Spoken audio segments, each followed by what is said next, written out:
horse racing fans, and welcome to The Sport of Kings, your window into the world of horse racing. On today's show, Tommy will recap the Breeders' Cup, the Salute to the Champions look to the 1987 Breeders' Cup. Our race of the week, the B.C Derby. And now, here he is, BC's ambassador to the fine world of horse racing, Mr. Tommy Walski. Today we open up the program with what we call the fastest 5 minutes in horse racing. 2 weeks ago, the Breeders' Cup was run, and for those of us in Canada, because of a broadcasting blunder, we were not allowed to watch the races. Being at Churchill Downs, let me tell you, they were some exciting races. Because of that, we're going to show them to you in what we call, once again, the fastest 5 minutes in horse racing. In the $2 million Breeders' Cup Juvenile Fillies, it was the unbeaten Dreamin' of Anna, living up to all her expectations and hype with an easy victory. Dreaming of Anna digs deep, she calls on all her class. Octave can't get to her, and Dreaming of Anna and Renee Douglas have taken the Breeders' Cup Juvenile a length and 3/4. Octave a game second. In the $2 million Breeders' Cup Juvenile, always one of the toughest races to handicap. It was another 15-to-1 shot when Long Shot Street Sense with Calvin Burrell came home first. But it's not going to get to Street Sense, who's gone well clear as they come for home now. And it's going to be Street Sense to win this one at distance. Street Sense could not have been more impressive. He romps. In the $2 million distaff, jockey Edgar Prado slips through on the rail with Round Pound at 13-to-1, and he shocks the large crowd with an upset on the day. Incidentally, this was the same combination that teamed up with Barbaro to win the Kentucky Derby. Alvarado on the extreme outside, racing greenly, but coming to take them on. Down at the rail, Round Pond is going on with them too, and it's Round Pond in front from Happy Ticket. Down the centre of the track, coming with a late run now is Levens Forever, but it's Round Pond going on to take the distaff. Round Pond and Edgar Prado win it. Here's RCC Upgrade late, Happy Ticket third. In the $2 million mile that featured many of the best milers in the world, including Gorilla and Arafat. Again, it was not to be as 24-to-1 shot long shot, Miesk Approval, with jockey Eddie Castro upsetting the field. They come into the top of the lane, Silent Name looking to cause an upset. Badger Silver's right there in second, Echo of Light in the blue colours, Arafat down the grandstand side, Aragorn not quite doing enough. On the extreme outside now, here comes Meeks, Mies Approval with a big run too, Silent Name, but it's Mies Approval mowing them all down, and Miesk's Approval in a giant upset here. It's Miesk's Approval coming home to win the Breeders' Cup mile on his own. Aragorn will eventually get it. Next up is a $2 million Breeders' Cup Sprint billed as a battle between East Coast runner Henny Hughes and West Coast based Bowden Arrow. But once again, favorites did not prevail as 15-to-1 shot Doors Echo proved best. With a quarter of a mile to go, Pomeroy in just behind the leaders, then comes Friendly Island.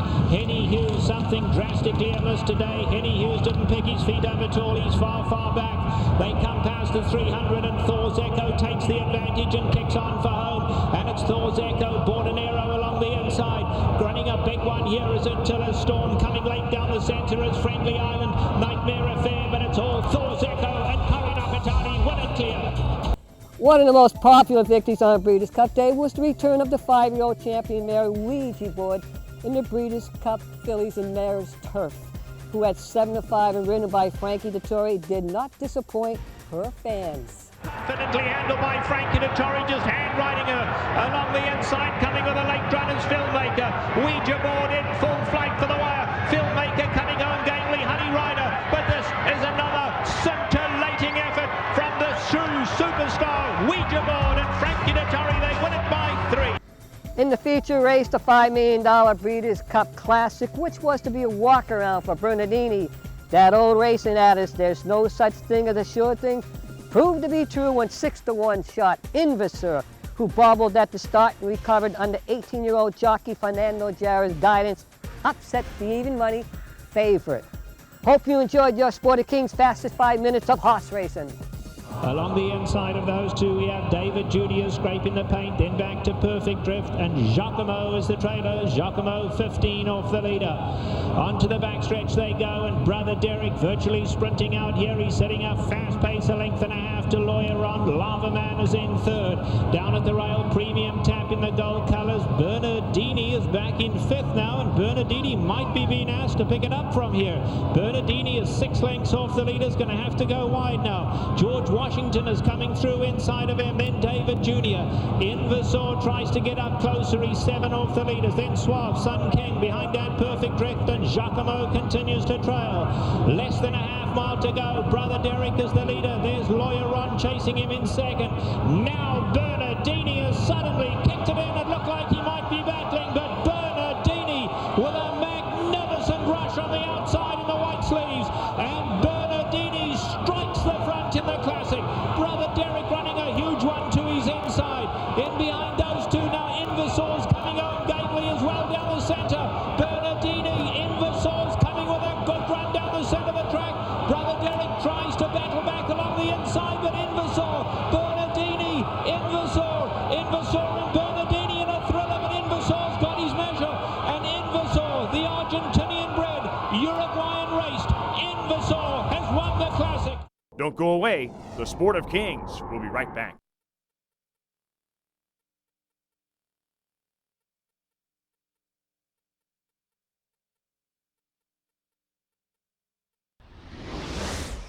As with all other professional sports, horse racing is constantly on the lookout to find its next young rising stars.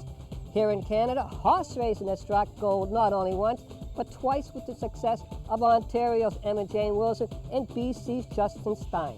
We recently had a chance to catch up with these two young riders as they visited Hastings on Derby Day. I've been out to Vancouver once before, but that was about 6 years ago when I was still in high school. So, when you visit different jocks, how does this compare with your greeting here?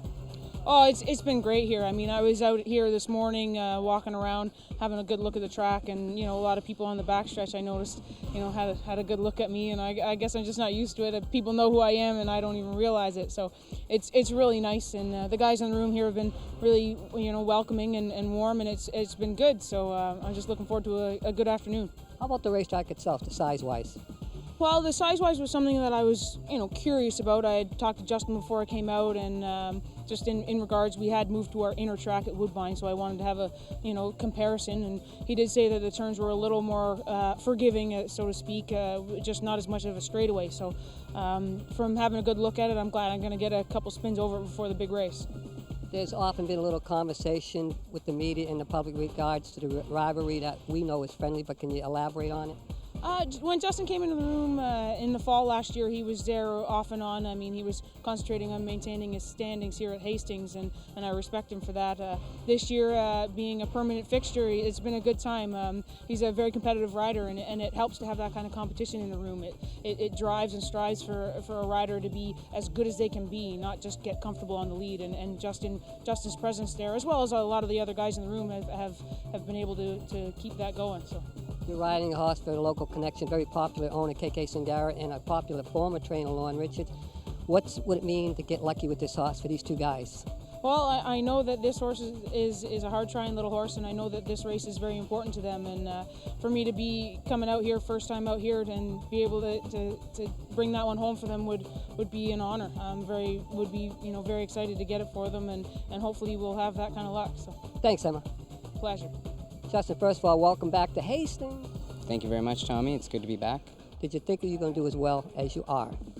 I wasn't really sure. I expected a slow start, and basically I was hoping that having the 5-pound bug at the time would help me get rolling, and it really did that. And business has picked up, and I've taken off, and I'm sitting in a comfortable spot in the standings. How much do you miss it here, though? I miss it quite a bit. I think about everybody every day, and from the jocks room, the valets, the gate crew, the pony people, everybody, the trainers on the backside, people I just stop and say hello to every morning. And every once in a while, I really get to thinking about home and how much I miss it. And it's just home. Justin, has been a little bit about the rivalry between you and Emma. It seems like a friendly one, but can you elaborate on it? I think between Emma and I, you know, it's more or less we just go out and do our jobs, and I think the rivalry is more in the public eye, you know. A lot of people are watching, oh, Emma's this far in front, and oh, Justin got this close today, and you know, it kind of goes back and forth like that, and I mean, obviously it's a competition between us, but at the end of the day, it's about our jobs and, you know, riding for the trainers and owners. How's Emma to ride with? She's she's good to ride with, you know. She's an honest rider, and she puts in an honest effort, and she does her best just to ride her race. Thanks for your time, Justin. You bet, Tommy. Among the many exciting races run last weekend at Hastings Racecourse was the $150,000 BC Breeders' Cup Oaks. In this race, the finish came so close that even the winning jockey Fuentes didn't know if he had won it. Here they go. Field of 9, 3-year-old fillies hunt on the way in the British Columbia Breeders' Cup Oaks. Hurry and Notice from the extreme outside takes the early lead. Chestnut Lady gets position at the rail. It's Portrait in third. Starlight Strike is fourth. Then it's back to Langara last.